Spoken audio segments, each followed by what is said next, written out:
بسم اللہ الرحمن الرحیم۔ السلام علیکم ورحمۃ اللہ وبرکاتہ۔ پیارے دوستو، عورت کا تراویح کی نماز بیٹھ کر پڑھنا کیسا ہے؟ عورت کتنی رکعتیں تراویح کی پڑھ سکتی ہے؟ مکمل معلومات جاننے کے لیے اس ویڈیو کو آخر تک ضرور دیکھیں تاکہ ہماری تراویح کی نماز حضور اکرم صلی اللہ علیہ وسلم کی سنت کے مطابق ہو۔ پیارے دوستو، تراویح کی نماز رمضان المبارک کی وہ عظیم عبادت ہے جس میں اللہ تعالی نے امت محمدیہ کے لیے بے شمار فضیلتیں، حکمتیں اور روحانی فائدے رکھے ہیں۔ یہ نماز اگرچہ فرض نہیں بلکہ نفل ہے، مگر اس کا تعلق پورے رمضان کی روح سے جڑا ہوا ہے۔ رمضان قرآن کریم کا مہینہ ہے، رحمت، مغفرت اور جہنم سے نجات کا مہینہ ہے، اور تراویح دراصل اسی مہینے کی راتوں کو زندہ کرنے کا ذریعہ ہے۔ حضور نے فرمایا، جو شخص ایمان کے ساتھ اور ثواب کی نیت سے رمضان کی راتوں میں قیام کرے، اس کے پچھلے گناہ معاف کر دیے جاتے ہیں۔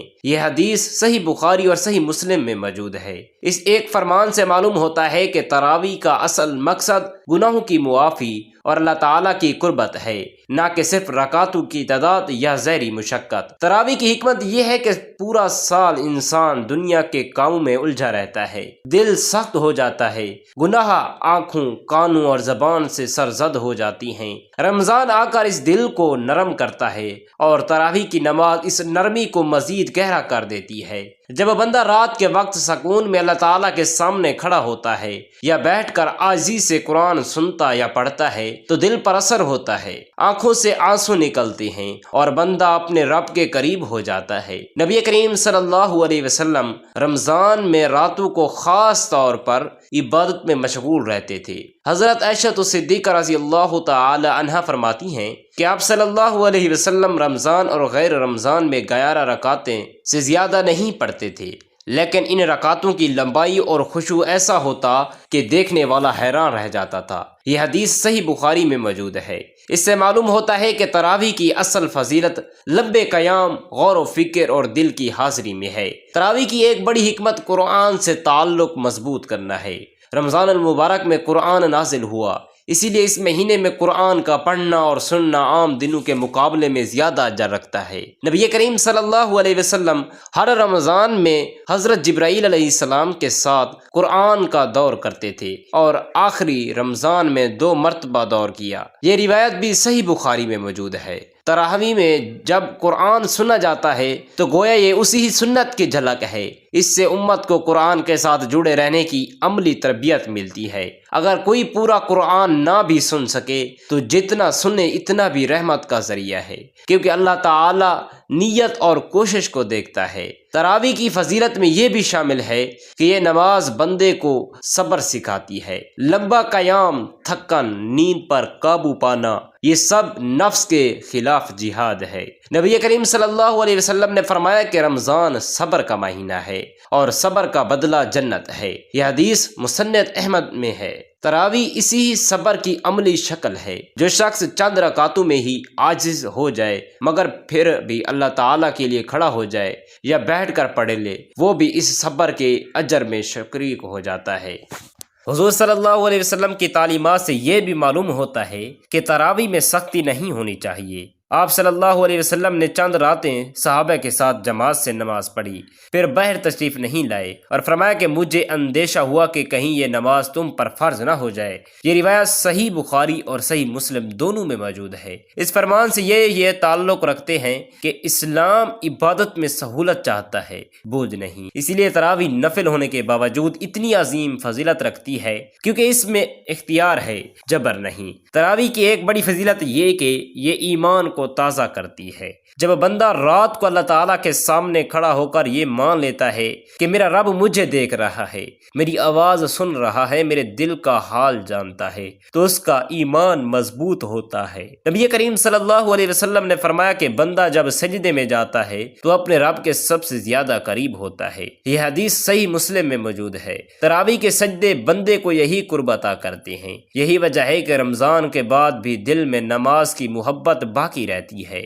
حکمت کا ایک پہلو یہ بھی ہے کہ تراویح امت میں اجتماعیت پیدا کرتی ہے۔ ایک امام کے پیچھے کھڑے ہو کر یا بیٹھ کر نماز پڑھنا اتحاد کا عملی درس ہے۔ یہی وجہ ہے کہ صحابہ کرام کے دور میں اس کو جماعت کی صورت دی گئی تاکہ لوگ بکھراؤ کا شکار نہ ہوں، مگر اس اجتماع کے باوجود دین نے یہ اجازت دی کہ اگر کوئی گھر میں پڑھنا چاہے تو بھی پڑھ سکتا ہے، کیونکہ مقصد اللہ تعالیٰ کی رضا ہے، نہ کہ لوگوں کی نظر۔ تراویح کی فضیلت عورتوں کے لیے بھی اتنی ہی ہے جتنی مردوں کے لیے ہے۔ اگر عورت گھر میں سکون سے پڑھے، بچوں اور گھریلو ذمہ داریوں کے ساتھ اپنی استطاعت کے مطابق عبادت کرے تو اس کا اجر کم نہیں۔ نبی کریم صلی اللہ علیہ وسلم نے فرمایا کہ اعمال کا دار و مدار نیتوں پر ہے۔ یہ حدیث صحیح بخاری میں ہے۔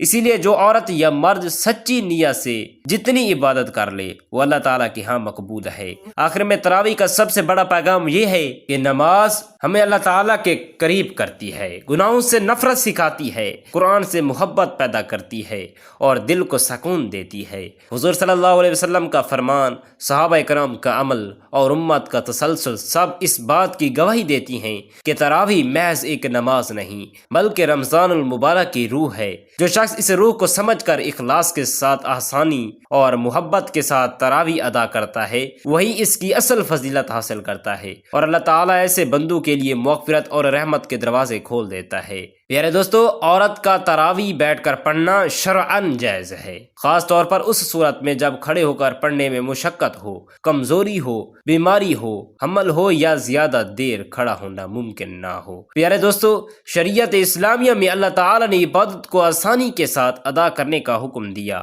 اور نبی کریم صلی اللہ علیہ وسلم کا فرمان ہے کہ دین آسان ہے۔ تراویح چونکہ نفل نماز ہے، فرض یا واجب نہیں، اس لیے اس میں بیٹھ کر پڑھنے کی اجازت مردوں اور عورتوں دونوں کو ہے، لیکن عورتوں کے لیے اس میں مزید آسانی رکھی گئی ہے کیونکہ ان کے حالات مختلف ہو سکتے ہیں۔ اگر عورت مکمل صحت کے باوجود بیٹھ کر تراویح پڑھتی ہے تو نماز ادا ہو جائے گی، البتہ ثواب کھڑے ہو کر پڑھنے کے مقابلے میں کم ہوگا، اور اگر کسی مجبوری یا عذر کی وجہ سے بیٹھ کر پڑھنے تو پورا ثواب ملے گا۔ انشاءاللہ تراویح کی رکعتوں کے بارے میں یہ بات واضح رہنی چاہیے کہ نبی کریم صلی اللہ علیہ وسلم سے رمضان میں عموماً 8 رکعات اور وتر ثابت ہیں، جبکہ صحابہ کرام کے دور سے 20 رکعات با جماعت پڑھنے کا معمول رہا۔ اس لیے امت میں دونوں طریقے رائج ہیں۔ عورت اگر گھر میں تراویح پڑھتی ہے تو وہ 8 رکعتیں بھی پڑھ سکتی ہے اور 20 رکعتیں بھی، دونوں درست ہیں۔ اگر وقت، صحت یا گھریلو مصروفیات زیادہ ہوں تو کم رکعتیں پڑھنا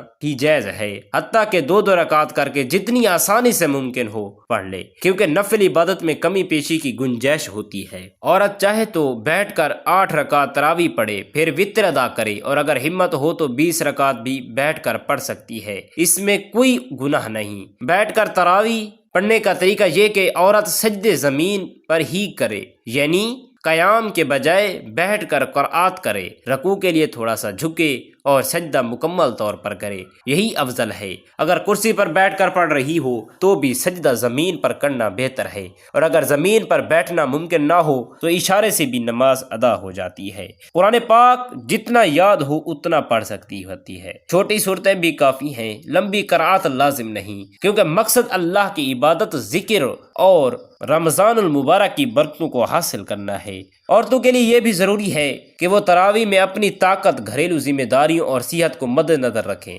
دین میں سختی نہیں بلکہ سہولت ہے۔ جو عورت روزانہ مکمل تراویح نہ پڑھ سکے وہ مایوس نہ ہو، جتنی توفیق ملے اتنی عبادت بھی اللہ کے ہاں قبول ہوتی ہے۔ نبی کریم صلی اللہ علیہ وسلم نے فرمایا کہ اللہ تعالیٰ بندے کی نیت کو دیکھتا ہے، اسی لیے نیت خالص ہو تو کم عمل پر بھی بڑا اجر ملتا ہے۔ خلاصہ یہ کہ عورت کا بیٹھ کر تراویح پڑھنا بالکل جائز، رکعتوں کی تعداد میں وسعت ہے، 8 بھی درست ہیں، 20 بھی درست ہیں، کم بھی پڑھ سکتی ہیں، اور یہ سب شریعت کے دائرے میں آتا ہے۔ اللہ تعالیٰ سب کی عبادت قبول فرمائے، آمین یا رب العالمین۔